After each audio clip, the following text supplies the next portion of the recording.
बाकी तो लेकिन जमीन आसमान का फर्क है, रा और ड़ा के फर्क में भी जमीन आसमान का फर्क है। जी अच्छा, हमारे साथ प्रदीप फिर ज्वाइन हुए हैं। प्रदीप, आपकी आवाज अब देखें, माइक अनम्यूट करें। हाँ, शायद अब अभी माइक आ म्यूट हो रही है? गया। जी जी भाई जी। बोलिए।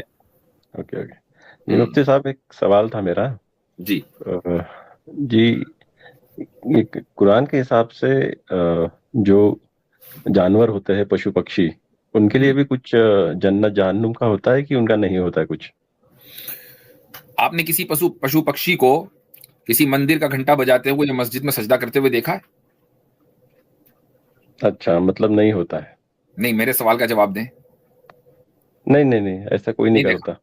अच्छा, इंसान ही क्यों करता है भाई, ये जानवर क्यों नहीं करता? इंसान इसलिए करता है क्योंकि उसको अकल है थोड़ी। अच्छा, उसको अकल है।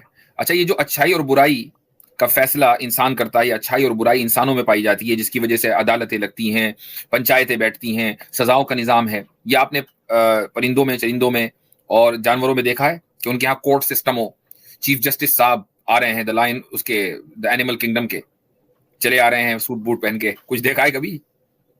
नहीं, जानवरों में तो अच्छाई बुराई का कोई ज्यादा कंसेप्ट होता नहीं, नहीं नहीं, नॉर्मल होता तो है। जब कुछ नहीं है, यहाँ कुछ नहीं तो वहां बहुत कुछ क्यों मिलेगा भाई? यहाँ भी कुछ नहीं, वहां भी कुछ नहीं। अच्छा, नहीं लेकिन इंसानों में अच्छाई बुराई के दो अलग अलग पैमाने होते हैं। चलिए, वो उसमें एक नहीं अलग जाऊंगा बात मैं। है, it is completely a different thing.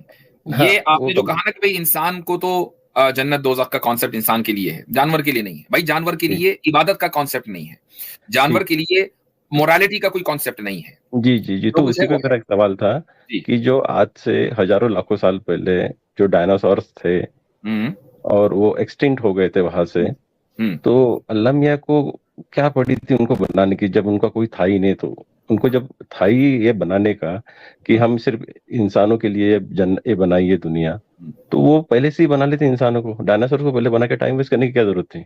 किसका टाइम वेस्ट हुआ, आपका या मेरा? नहीं नहीं, उनका, तो जिनको। वो जाने, आपको टेंशन किस बात की?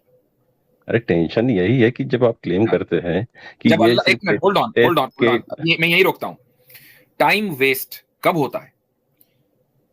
जब मैं बार बार घड़ी देख रहा हूँ, यार ये इतनी देर हो गई मुझे डॉक्टर का इंतजार करते हुए, डॉक्टर मुझे अंदर क्यों नहीं बुला रहा, राइट? ये आम फीलिंग है, लोग जब डॉक्टर के क्लिनिक में जाते हैं, अब टाइम वेस्ट हो रहा है, यार मैं इतनी देर से फला दोस्त का इंतजार कर रहा हूँ, आ क्यों नहीं रहा है? जब आप टाइम ही में नहीं है तो ना टाइम वेस्ट ना गेन, क्योंकि आप टाइम ही में नहीं है। ये कहना कि अल्लाह ताला ने टाइम वेस्ट क्यों किया, ये उस वक्त होता जब खुद अल्लाह टाइम बाउंड होता। वो टाइम बाउंड ही नहीं है, वो लाजमान है। लाजमान का मतलब है टाइमलेस। जो एंटिटी टाइमलेस होती है उसका कभी टाइम वेस्ट हो ही नहीं सकता। तो इसीलिए मैंने टाइम, पहले पूछा कि वो टाइम नहीं नहीं, किसका ठीक वेस्ट है। हुआ? आपने मेरा, ना जब मेरा हुआ ना आपका हुआ।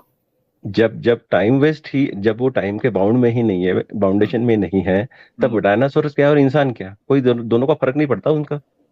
बिल्कुल सही है, उसके लिए टाइम मैटर नहीं करता है, क्योंकि वो टाइमलेस है। कि डायनासोर क्या हाँ, इंसान क्या, यानी ऐसा नहीं है कि यार मैंने डायनासोर तो बना दिया, अब मैं 5 करोड़ साल इंतजार करूंगा इंसान के आने से, ऐसा कुछ नहीं है, क्योंकि वो टाइमलेस है।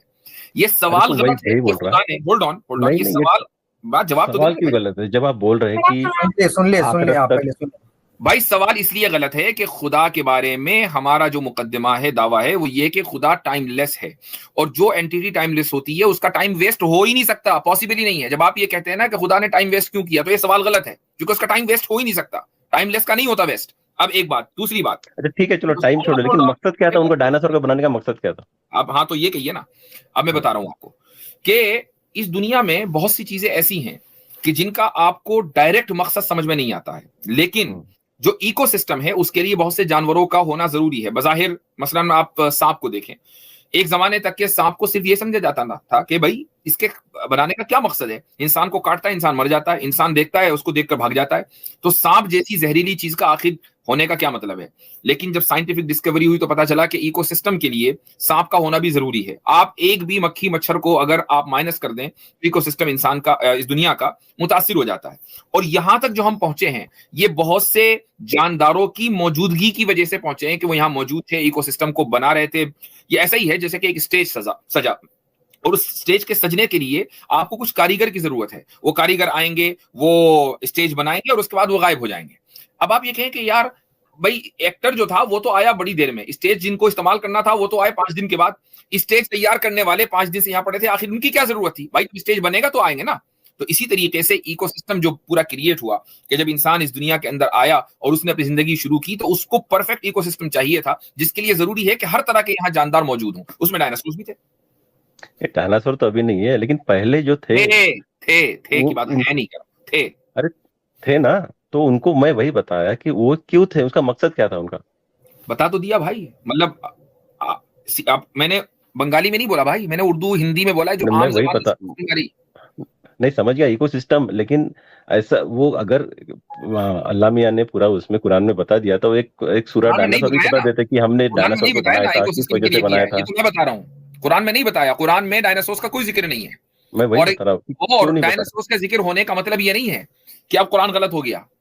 मैं नहीं बोल रहा गलत हो गया, लेकिन पूरी इन्फॉर्मेशन दे देते कि हमसे क्यों दे तुमसे देते पहले भाई, हमने डायनासोर को क्यों बनाया दे था, एक देते? डायनासोर की कुरान जो है वो पूरा ज़ूलॉजी बना की देते। किताब है, कुरान जियोलॉजी की किताब है, कुरान बायोलॉजी की किताब है, क्यों दे देते?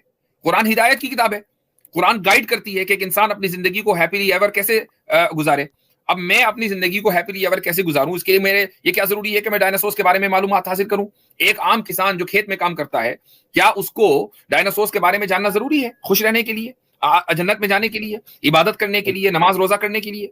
एक बड़ी तादाद है जिनको डायनासोर्स के बारे में कुछ पता ही नहीं था। जी जी समझ गया, लेकिन तो क्या कुरान आने के पहले लोग हैप्पीली एवर नहीं रहते थे? हाँ बिल्कुल रहते थे। जो दूसरी किताबें थी जो डिस्टोर्ट हो गई, उनके ऊपर जब तक अमल कर रहे थे तो हैप्पीली एवर रहते थे। वो किताबें डिस्टोर्ट हो गई तो अल्लाह ताला ने ये किताब नाजिल कर दी।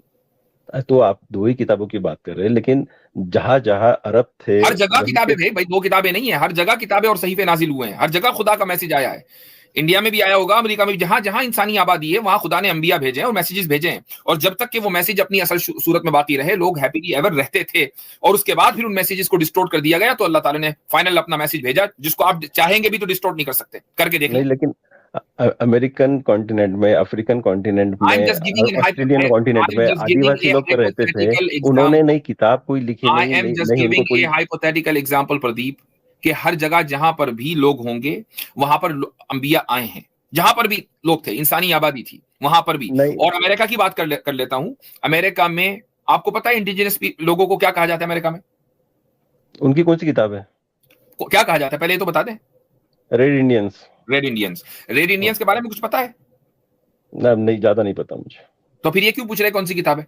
अब मैं वही तो पूछ रहा ना, मैं आपसे जानना चाहता हूँ, मुझे नहीं पता, आपको पता होगा, हमेशा किताब की बताइए। शक्ल में आता है। रेड इंडियंस की जो हिस्ट्री है, अगर यहाँ पर आप चले जाएं, टेनेसी में चले जाएं, इसी तरीके से एरिज़ोना में चले जाएं, जहां पर रेड इंडियंस के रिजर्वेशंस बने हुए हैं, मोंटेना में, इनमें से कुछ एक में मैं गया हूं, तो इनके जहां केव्स हैं, दीवारों के ऊपर इनके पूरी राइटिंग्स लिखी हुई है, और उसमें खालिस तौहीद का पैगाम है, खालिस एक खुदा का कॉन्सेप्ट रेड इंडियंस के यहाँ पाया जाता है, एक खुदा का। तो ऐसा नहीं है कि एक खुदा का कॉन्सेप्ट इससे पहले नहीं दिया गया, उससे पहले भी दिया गया। उसके बाद आज रेड इंडियंस बहुत से अपने स्पिरिट्स और जो अपने फोरफादर्स हैं उनकी पूजा करते हैं और वो मुशरिक बन गए, ऐसा होता है। लेकिन माशाल्लाह हम मुसलमान उनमें पहुंचे हुए हैं, बड़ी जबरदस्त तरीके से उनके यहाँ तबलीग हो रही है और बहुत तेजी के साथ वो कन्वर्ट हो रहे हैं, अल्हम्दुलिल्लाह। चलिए, एक लास्ट सवाल। उनको हक का रास्ता मिल रहा है, सच्चाई उनको पता चल रही है कि भाई हमारे फोरफादर्स भी मुसलमान थे।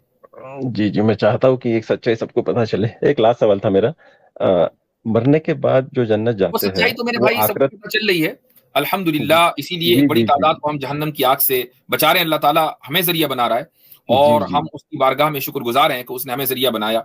और मैं चाहूंगा कि आप भी तासुब की ऐनक उतारें और इस सच्चाई को पाएं इंशाअल्लाह। अल्लाह ताला आपको हिदायत दे। जी, एक लास्ट सवाल था बस। हो गया। अच्छा भाई, ये आतिफ रियान किधर चले गए? हमारे मॉडरेटर ही गायब हो गए। सबक फिर पढ़ सदाकत का, अदालत का, शुजाअत का, लिया जाएगा तुझसे काम दुनिया की इमामत का। सबक फिर पढ़ सदाकत